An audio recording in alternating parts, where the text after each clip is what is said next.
puji dan hormat, kuasa bagi Raja. Gunung tunduk, laut bergelora, mendengar nama-Mu. Nyanyi dan bersorak bagi Dia, puji dan hormat, kuasa bagi Raja. Gunung tunduk, laut bergelora, mendengar nama-Mu. Ku bersuka atas kekuatan-Mu, selamanya ku kasihi Engkau Tuhan. Tiada janji seperti yang ada padamu, tiada janji seperti yang ada padamu.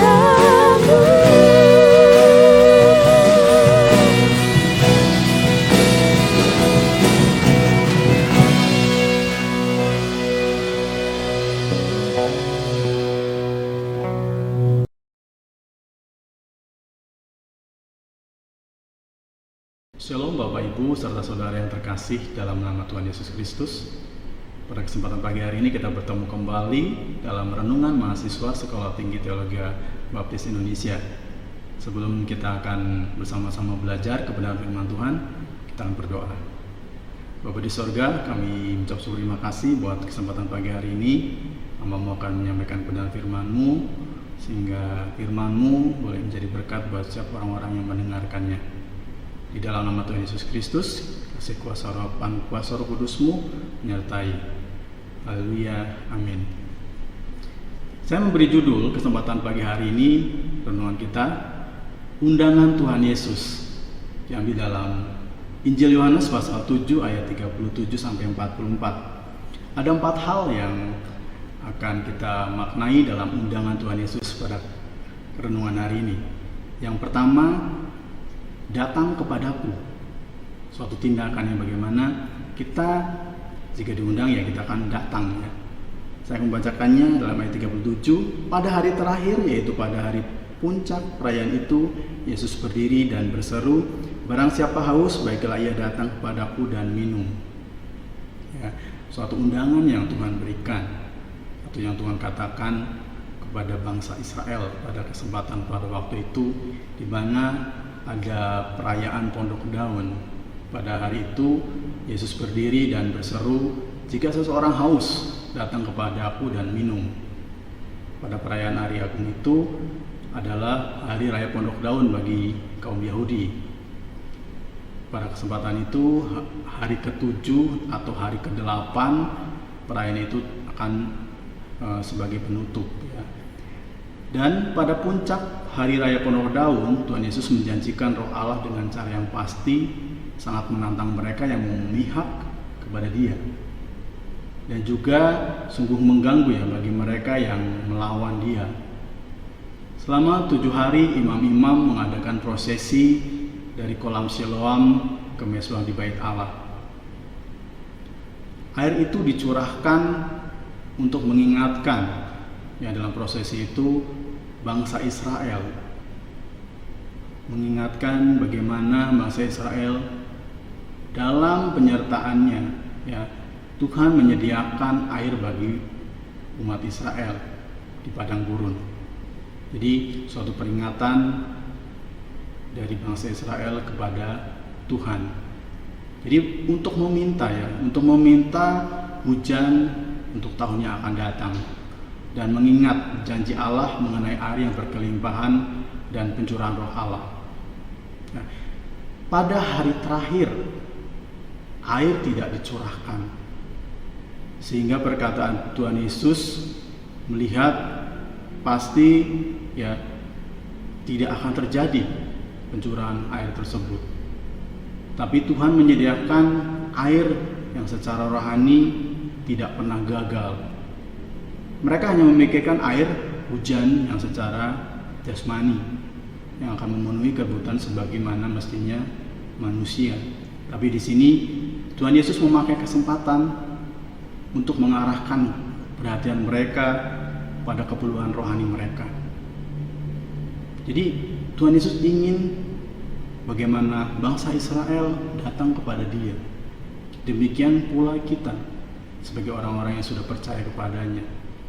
Jika kita menerima undangan Tuhan Yesus, baiklah kita datang. Di mana kita memiliki masalah, di mana kita memiliki banyak persoalan, Tuhan Yesus lah yang akan memberikan jawabannya dalam kehidupan kita. Dia memberikan sebuah hal-hal yang kekal, hal-hal yang abadi. Bukan hanya bersifat di dalam dunia ini yang sifatnya sementara. Tapi di sini kita memaknai jika kita ingin datang kepadanya, jika kita diundang, Tuhan menyatakan dirinya melalui Tuhan Yesus, biarlah kita juga datang kepadanya. Jadi dalam pemaknaan tentang undangan Tuhan Yesus yang pertama itu kita harus datang kepadanya. Seperti halnya Tuhan Yesus mengundang kepada bangsa Israel pada konteks waktu itu. Dan kesempatan ini juga kita diundang dan kita pun harus datang.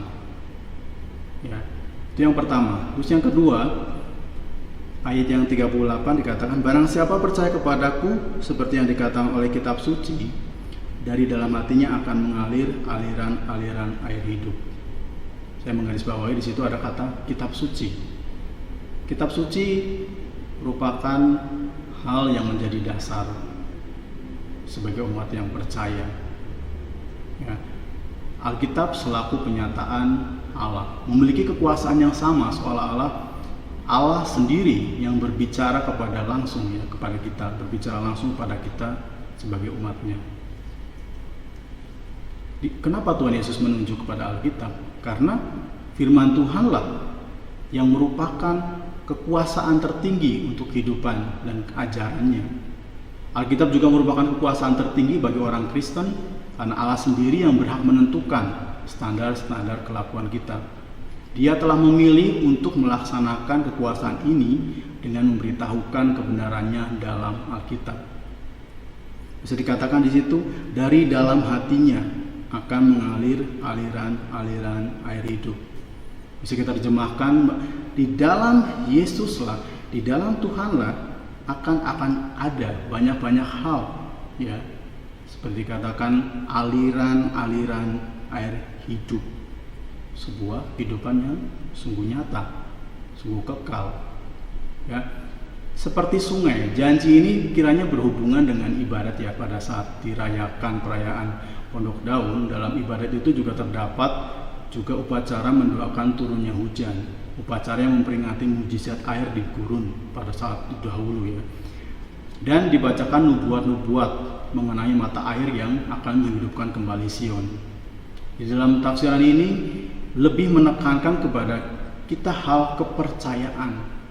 Bagi siapa yang meyakini dan mempercayai firman dan menegaskannya melalui kebenaran kitab suci, di dalam hatinya akan terpancar sifat-sifat kasih yang mengalir dalam setiap perbuatan. Air itu mengalir dari orang yang percaya kepada Dia. Air hidup itu adalah air yang mendukung secara optimal adanya kehidupan yang berlangsung secara maksimal dan berkualitas. Orang yang percaya memiliki aliran-aliran air hidup itu bagi dalam dirinya, bagi dalam diri kita, dan bisa dirasakan oleh sekitarnya. Bagaimana kita memiliki dampak? Bagaimana kita setelah menerima atau mendapatkan aliran-aliran air dari air yang hidup kita pun akan menjadi berkat. Nah itu Bapak Ibu Saudara, bagaimana kita memaknai dalam hal yang kedua ini dan kita mendasari dengan Alkitab. Sumber bagaimana kita bisa melihat apa yang Tuhan ajarkan, apa yang Tuhan wahyukan dalam kehidupan kita, bagaimana kita harus bisa melakukan dan melaksanakannya di dalam Alkitab ini. Karena inilah firman di dalam kehidupan kita, sehingga kita pun bisa membagikannya kepada orang lain. Sebelumnya itu kita harus bisa diterapkan dulu dalam kehidupan kita sebelum kita membagikan kepada orang lain. Jadi yang kedua adalah Alkitab. Yang ketiga, Roh Kudus dijanjikan. Di ayat 39 Yang dimaksudkannya ialah roh yang akan diterima oleh mereka yang percaya kepadanya, sebab roh itu belum datang karena Yesus belum dimuliakan. Dalam ayat 39 ini, dalam sudut pandangan mereka, pencurahan roh Allah dalam hari Pentakosta belum terjadi, tetapi sudah dinubuatkan. Dalam ayat ini, Yesus menubuatkan pencurahan Roh Kudus di hari Pentakosta, dan dalam pencurahan tersebut, kita sebagai orang percaya, dan pada saat kesempatan waktu itu, konteks pada waktu itu dinubuatkan saat ritual hari Pondok Daun. Yesus adalah roh yang akan diterima mereka yang percaya, bagi mereka yang percaya. Tetapi belum terjadi karena Yesus belum dimuliakan. Barangkali kata dimuliakan dalam nas ini mengandung makna kebangkitan Yesus dari kematian.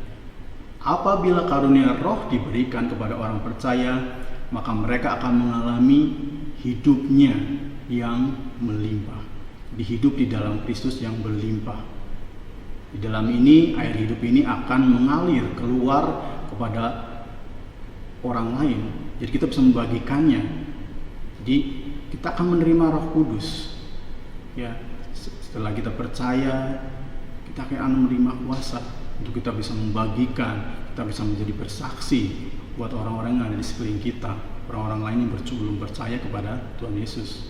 Pencurahan Roh Kudus ini terkait dengan acara pencurahan air pada hari raya Pondok Daun, dan juga dengan bahasan Tuhan Yesus mengenai kematiannya, seperti yang dikatakan dalam ayat 33 dan sampai 34 di pasal 7 ini. Dalam Injil Yohanes pasal 14 ayat 12 dikatakan juga, dan pasal 15 ayat 26 dan juga pasal 16 ayat 7, dia menjelaskan bahwa dia harus pergi sebelum roh Allah dicurahkan atas mereka. Jadi kita sebagai orang-orang yang sudah percaya, Tuhan janjikan Roh Kudus yang akan menyertai kita.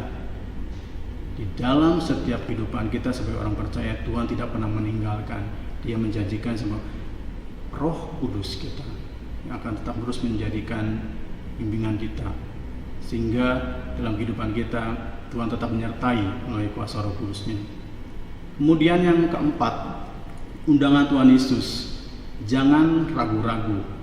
Dari 40 sampai yang ke 44 itu banyak sekali terjadi pertentangan.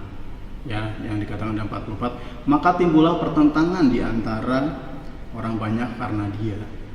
Di mana pertentangan itu dikatakan juga dalam ayat 26 sampai 36 ya.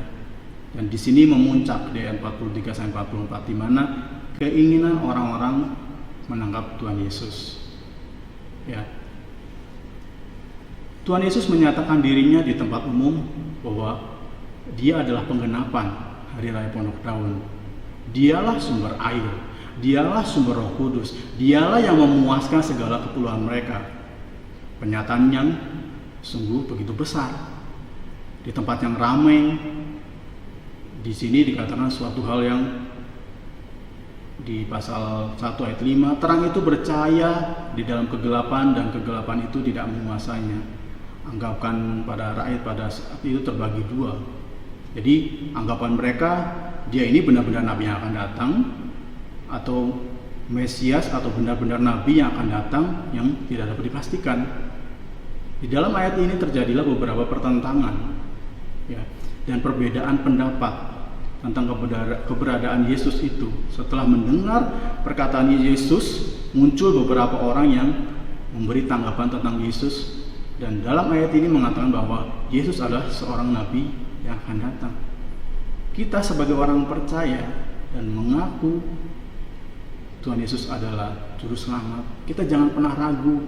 Kita pun memberitakan kepada orang lain pun jangan ragu-ragu.